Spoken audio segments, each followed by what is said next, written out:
Hello students, मैं doctor Veena पुरोहित। Structural tissues plants के अंदर जब उनमें कुछ फिजियोलॉजिकल सिमिलैरिटी होती है तो वह ऑर्गेनाइज होके एक टिश्यू सिस्टम बनाती है।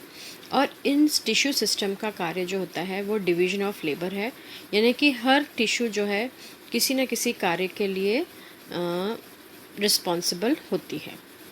सैक ने रिकॉग्नाइज किए थे 3 basic tissue system primary structure of plant को बनाने के लिए। यह 3 टिश्यू सिस्टम हैं: एपिडर्मल और डर्मल टिश्यू सिस्टम, फंडामेंटल और ग्राउंड टिश्यू सिस्टम और वेस्कुलर टिश्यू सिस्टम। हमने जब मेरिस्टेमेटिक सेल्स पढ़ा था तब हमने पढ़ा था कि ओरिजिन और डेवलपमेंट के हिसाब से जो है मेरिस्टेमेटिक टिश्यू को 3 पार्ट्स में डिवाइड किया था। उसमें सबसे पहला जो क्लासिफिकेशन था वह था प्रोमेरिस्टम। प्रोमेरिस्टम जो है वह अर्लीस्ट और यंगेस्ट मेरिस्टेमेटिक सेल्स का एक ग्रुप है जो किसी भी ऑर्गन का डेवलपमेंट कराता है। प्रोमेरिस्टम को हम 3 पार्ट्स में डिवाइड करते हैं on the basis of function: protoderm, procambium और जनरल मेरिस्टम। प्रोटोडर्म से बनता है एपिडर्मिस, और एपिडर्मिस से जो सिस्टम बनता है उसको कहते हैं एपिडर्मल टिश्यू सिस्टम। प्रोकैम्बियम से वेस्कुलर बंडल्स और वेस्कुलर टिश्यू सिस्टम बनता है। जनरल मेरिस्टम, ग्राउंड मेरिस्टम, और ग्राउंड मेरिस्टम से ग्राउंड टिश्यूज़ बनती है: cortex, pericycle, medullary rays and pith. Epidermal tissue system जो है वह आउटर मोस्ट स्किन लेयर बनाता है जो कि बेसिकली प्रोटेक्टिव होती है नेचर में। It is subjected to a number of adverse factors. यह बहुत सारे एडवर्स कंडीशंस को फेस कर सकती है, जैसे evaporation of water, risk of mechanical injuries by rain, wind, water and biological agencies, exposure to weak and intense light और other thermal fluctuations. यह एपिडर्मिस जो है वह टिश्यू के इंटरनल प्लांट के इंटरनल सॉफ्ट टिश्यूज़ को प्रोटेक्ट करती है, एक्सेसिव ट्रांसपिरेशन को प्रिवेंट करती है, ज़ीरोफिटिक प्लांट्स में वाटर स्टोर करती है और सिक्रेटरी सब्सटेंसेस को भी यह स्टोर करती है। एपिडर्मिस जो है प्लांट बॉडी की आउटर मोस्ट बाउंड्री को बनाता है, और जो स्ट्रक्चर्स एपिडर्मिस में पाए जाते हैं वो होते हैं bulliform sales, stomata, cuticle, trichomes और हेयर्स, ग्लैंड्स और सिक्रेटरी सेल्स और इडियोब्लास्ट सेल्स। आज के हम टॉपिक में एपिडर्मल अपेंडेजेस में से 2 इम्पॉर्टेंट पढ़ेंगे: bulliform cells and stomata. First epidermal appendage जो हम पढ़ेंगे वह है bulliform cells. Outer most layer जो होती है अपाइकल मेरिस्टेमेटिक सेल्स की, जिनको हम प्रोटोडर्म कहते हैं, वह एंटीक्लिनली डिवाइड करती है, और कंटिन्यूस डिवाइड करने के कारण वह लार्जर, थिन वॉल्ड और हाईली वैक्यूलेटेड सेल्स बनाती हैं। इन वैक्यूलेटेड सेल्स को हम कहते हैं बल्लीफॉर्म सेल्स, माने बबल लाइक सेल्स। कुछ मोनोकोटिलेडन्स की लीव्स में a peculiar type of highly vacuolated और थिन वॉल्ड सेल्स मिलती है एपिडर्मिस में। जब हम इनको ट्रांसवर्स सेक्शन में देखते हैं या जब हम इनका टीएस देखते हैं तो वो हमें एक फ़ैन लाइक बैंड की तरह दिखती है, क्योंकि उनके अंदर जो मीडियन सेल होती है वह लार्जेस्ट होती है साइज़ में। ये माना जाता है कि ये लीव्स के दोनों साइड्स, डॉर्सल और वेंट्रल सरफेस दोनों में प्रेजेंट होती हैं, लेकिन यह जनरली कॉमन होती है अपर साइड, जो कि पैरेलल टू द वेन्स होता है। ये जो रहते हैं बल्लीफॉर्म सेल्स, या तो ये लार्ज एरिया कवर करते हैं या किसी ग्रूव में जाके रेस्ट्रिक्टेड रह जाते हैं। ये जो हैं यह वाटर कंटेनिंग सेल्स हैं जिनके अंदर क्लोरोफिल नहीं पाया जाता। Walls are usually thin but outer walls may be thick and cutinised like other epidermal cells. बाकी एपिडर्मल सेल्स की तरह इनकी भी जो है वो आउटर वॉल्स थिक होती हैं और क्यूटिनाइज्ड होती हैं और सिलिका से फिल्ड होती हैं। रेयरली इसमें टैनिन और क्रिस्टल्स भी फाउंड होते हैं। इनके फंक्शन के रिगार्डिंग 3 व्यूज़ हैं। सबसे पहला व्यू जो है कि इनका जो फंक्शन है, unrolling of developing leaves by undergoing sudden and rapid expansion bringing about unrolling of lamina. यह माना जाता है कि जो लीव्स की जो अनरोलिंग है वह भी जो है वह बल्लीफॉर्म सेल्स के कारण होती है। इनका सेकेंड इम्पॉर्टेंट फंक्शन है hygroscopic opening and closing movement of mature leaves due to change in turgor. इनका जो इम्पोर्टेंट कार्य है वह है इनका मूवमेंट मैच्योर लीव्स का, और इसी कारण से कुछ साइंटिस्ट इनको मोटर सेल्स भी कहते हैं। कुछ का ये मानना है कि they are concern only with water storage और इनका कोई अदर फंक्शन नहीं है। मेनली ये माना जाता है कि ये वाटर का स्टोरेज करते हैं। नेक्स्ट एपिडर्मल अपेंडेज जो है वह है स्टोमेटा। स्टोमेटा जो है एपिडर्मिस के अंदर नैरो ओपनिंग्स होती हैं जो जनरली एरियल पार्ट्स में पाई जाती है, स्पेशली प्लांट की लीव्स में।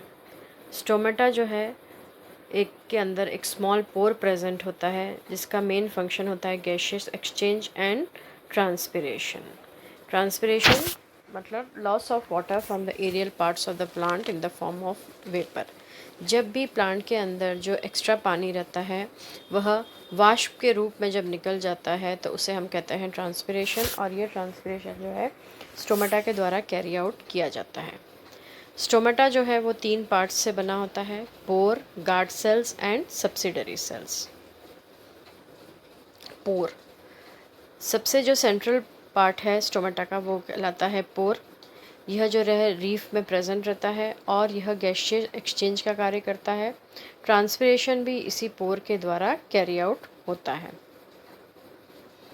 पोर को जो 2 सेल्स सराउंड करती हैं, स्पेशलाइज सेल्स, उनको हम कहते हैं गार्ड सेल्स। यह स्टोमेटा की ओपनिंग और क्लोजिंग में मदद करती हैं। गार्ड सेल्स के आसपास कुछ और एक्स्ट्रा सेल्स भी होती हैं जिनको हम कहते हैं subsidiary cells. They are morphology different from the guard cells, also called subsidiary cells और एक्सेसरी सेल्स। यह जो रहती हैं ये गार्ड सेल्स से डिफरेंट रहती है लेकिन उससे एसोसिएटेड रहती है और इसलिए हम उन्हें सब्सिडरी सेल्स या एक्सेसरी सेल्स भी कहते हैं। स्टोमेटल पोर, गार्ड सेल्स और सब्सिडरी सेल्स यह सब मिलके बनाते हैं स्टोमेटल अपैरेटस। जैसे कि आप डायग्राम में देख रहे हैं, सबसे बीच में जो पोर है वह है स्टोमेटल अपर्चर।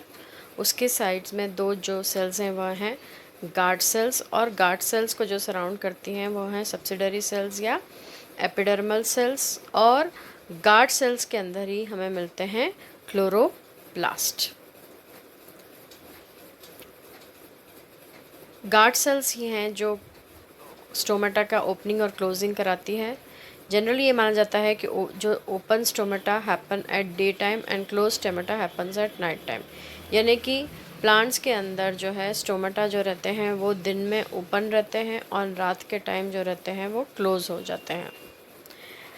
दिन के टाइम में जब वो ओपन होते हैं तब ट्रांसपिरेशन होता है, और जब नाइट के टाइम वो क्लोज होते हैं तो उनमें ट्रांसपिरेशन नहीं होता। स्टोमेटल पोर को जो है वो गार्ड सेल सराउंड करती है, और डाइकॉट की जो लीफ है उसके अंदर जो गार्ड सेल्स रहती हैं, जैसे कि आप डायग्राम में देख रहे हैं, वह किडनी शेप्ड होती है, और मोनोकॉट की लीफ में गार्ड सेल्स जो रहती हैं वह डम्बेल शेप रहती हैं। अरेंजमेंट ऑफ स्टोमेटा, मोनोकॉट्स के अंदर जो स्टोमेटा है वो पैरेलली अरेंज रहते हैं, और डाइकॉट के अंदर जो रहता है उनका अरेंजमेंट इर्रेगुलर होता है। लीव्स के अंदर जब स्टोमेटा का जो डिस्ट्रीब्यूशन है वह जो है वो 5 कैटेगरीज़ में रिकॉग्नाइज़ किया गया है। सबसे पहला एप्पल और मलबेरी टाइप। जब स्टोमेटा लीफ की लोअर सरफेस पे प्रेजेंट होते हैं तो ऐसी लीफ को हम कहते हैं हाइपोस्टोमेटिक लीफ, और ऐसे स्टोमेटा को हम कहते हैं एप्पल और मलबेरी टाइप। एग्जाम्पल एप्पल या पीच। पोटैटो टाइप, जब स्टोमेटा लीफ के दोनों सरफेस पर मिलते हैं यानी कि ऐसी लीफ कहलाती है एम्फीस्टोमेटिक, लेकिन ये जो रहते हैं लोअर सरफेस पे ज़्यादा रहते हैं in comparison to upper surface. ऐसे टाइप के स्टोमेटा को हम कहते हैं पोटैटो टाइप। थर्ड जो है वह है ओट टाइप। जब लीफ के दोनों सरफेस पे स्टोमेटा इक्वली डिस्ट्रीब्यूटेड रहते हैं तब उन्हें हम कहते हैं ओट टाइप, और ऐसी लीफ को हम कहते हैं एम्फीस्टोमेटिक लीफ। एग्जाम्पल मेज, ओट। वाइल्ड लिली टाइप, जब स्टोमेटा का डिस्ट्रीब्यूशन खाली upper surface of the leaf पे होता है, और ऐसी लीफ को हम कहते हैं एपिस्टोमेटिक लीफ, क्योंकि जो स्टोमेटा है वो लीफ के अपर सरफेस पे प्रेजेंट है, और ऐसे टाइप ऑफ स्टोमेटा को हम कहते हैं वाइल्ड लिली टाइप। एग्जांपल है वाटर लिली, लोटस। पोटेमोजेटॉन टाइप, जब स्टोमेटा जो हैं ऑल टुगेदर एब्सेंट रहते हैं, और अगर प्रेजेंट भी रहें तो वो वेस्टिजियल या नॉन फंक्शनल होते हैं, तो उन्हें हम कहते हैं पोटेमोजेटॉन टाइप। और जनरली ये जो हैं यह सबमर्ज्ड हाइड्रोफाइट्स में पाए जाते हैं। स्टोमेटा का मेन फंक्शन ट्रांसपिरेशन और एक्सचेंज ऑफ गैसेस है। उनके अंदर जो ओपनिंग और क्लोजिंग जो स्टोमेटल मूवमेंट्स हैं, उन बेसिस पर, इन मूवमेंट्स के बेसिस पर उनको 5 कैटेगरीज में क्लासीफाई किया गया है। पहला मूवमेंट है photo active movements. Light directly और इनडायरेक्टली जो रहती है वह स्टोमेटल मूवमेंट को कंट्रोल करती है। ऐसे स्टोमेटा दिन में ओपन रहते हैं और नाइट के टाइम में ये क्लोज रहते हैं। सेकेंड है स्कोटो एक्टिव मूवमेंट। ऐसे स्टोमेटा जो रहते हैं यह दिन के टाइम क्लोज रहते हैं और नाइट के टाइम ये ओपन होते हैं, जैसे कि जो स्टोमेटा सक्यूलेंट प्लांट्स में पाए जाते हैं। Hydro active movement. Hydro active movement जिसमें स्टोमेटा जो रहते हैं एक्सेसिव लॉस ऑफ वाटर के कारण खुल जाते हैं और टर्जिड कंडीशन के कारण यह क्लोज हो जाते हैं। यह कंडीशन जो है मिड डे में ऑब्जर्व की जाती है। ऑटोनोमस मूवमेंट, जब स्टोमेटा ओपनिंग और क्लोजिंग जो है वो कुछ एक रेगुलर इंटरवल्स में होती है, यानी कि जिनके अंदर डायरनल या रिदमिक पल्सेशन होते हैं, और इस तरह का लेकिन जो मैकेनिज़्म है वह प्रिसाइसली नोन नहीं है। पैसिव और active movement, opening of stomata को जो है हम एक्टिव प्रोसेस मानते हैं और क्लोजिंग ऑफ स्टोमेटा को हम पैसिव प्रोसेस मानते हैं। यह जो चेंजेस हैं वह गार्ड सेल्स के अंदर टर्गर प्रेशर के चेंज के कारण होता है।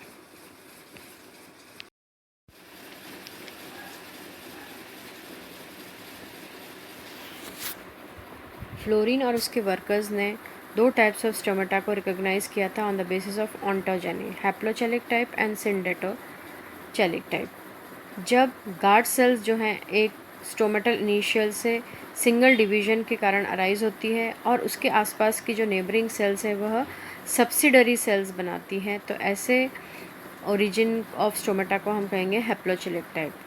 जब गार्ड सेल्स सब्सिडरी सेल्स जो रहती हैं वो एक ही मदर सेल से ओरिजिनेट होती हैं, तो उन्हें हम कहते हैं सिंडेटोचेलिक टाइप ऑफ डेवलपमेंट। डाइकॉट के अंदर मैटकाफ और चॉक ने 4 टाइप्स ऑफ स्टोमेटा जो थे वह डिस्क्राइब किए थे on the basis of presence of subsidiary cells. सबसे पहला एनोमोसाइटिक, इसके अंदर स्टोमेटा जो रहता है वह काफ़ी सारी सेल्स से सराउंडेड रहता है, लेकिन जो सेल्स हैं एक दूसरे से डिफ्रेंशिएटेड नहीं हो पाती। एग्जाम्पल है रननकिलेसी और पापावरेसी। एन आइसोसाइटिक टाइप, इसमें स्टोमेटा जो रहता है वह 3 सब्सिडरी सेल्स से सराउंडेड रहता है, जैसे कि आप डायग्राम में देख रहे हैं। 3 ग्रीन कलर की सब्सिडरी सेल्स हैं, जिसमें से एक सेल सब्सिडरी सेल स्मॉलर है और 2 जो सब्सिडरी सेल्स हैं वह काफ़ी बड़ी हैं। यह प्रेजेंट होता है क्रूसीफेरी सोलेनेसी के अंदर। डायएसाइटिक टाइप, इसके अंदर स्टोमेटा जो रहता है वह पेयर ऑफ सब्सिडरी सेल्स से सराउंडेड रहता है और दोनों ही सब्सिडरी सेल्स जो रहती हैं वो गाइड सेल्स के राइट एंगल में प्रेजेंट होती हैं। येलो कलर की सेल्स जो दिख रही हैं वह हैं subsidiary cells, pair of subsidiary cells. यह जनरली जो है वह हमको लेबिएटी और एक्एंथेसी में मिलती है। पैरासाइटिक सेल्स, यहाँ पे सब्सिडरी सेल्स जो हैं वह इस तरह से अरेंज रहती हैं कि उनका जो अरेंजमेंट है वह गार्ड सेल्स के समान ही नज़र आता है, इसलिए हम उसको कहते हैं पैरेलल सेल्ड टाइप। रूबिएसी और मैग्नोलिएसी में यह मिलती है। Functions of stomata. स्टोमेटा का सबसे पहला फंक्शन है they allow the exchange of gases carbon dioxide and oxygen with the atmosphere. Atmosphere में जो कार्बन डाइऑक्साइड और ऑक्सीजन प्रेजेंट है वह प्लांट्स के अंदर जो एक्सचेंज होता है वह स्टोमेटा के द्वारा ही होता है। Evaporation of water from the leaf surface occurs through stomata. The stomata helps in process of transpiration. Stomata का जो मेन कार्य है वो है ट्रांसपिरेशन। प्लांट के अंदर जो एक्सेस वाटर प्रेजेंट होता है उसको वाष्प के रूप में जो है वह स्टोमेटा ही कन्वर्ट करता है और यह इसका मेन कार्य है। क्लाइमेटिक कंडीशंस के बेसिस पर यह जो है यह ओपनिंग और क्लोजिंग का कार्य करता है और इस तरह से यह मॉइस्चर बैलेंस को मेंटेन करता है। यह जो है कार्बन डाइऑक्साइड का इंटेक करता है और ऑक्सीजन का को बाहर निकालता है during the process of photosynthesis. Stomata जो रहता है वह दिन के समय ओपन रहता है और नाइट के समय क्लोज रहता है। यह जो नाइट के टाइम जो क्लोज रहता है यह जो है वाटर को प्रिवेंट करता है ताकि यह पोर से बाहर ना निकल सके। Thus closure at night prevents water from escaping through open pores। इस तरह से आज हमने एपिडर्मल टिश्यू सिस्टम के अंदर एपिडर्मिस और उसकी जो दो मेन अपेंडेज है बल्लीफॉर्म सेल्स और स्टोमेटा के बारे में पढ़ा। नेक्स्ट क्लास में हम एपिडर्मल टिश्यू सिस्टम को कंटिन्यू करेंगे। Thank you.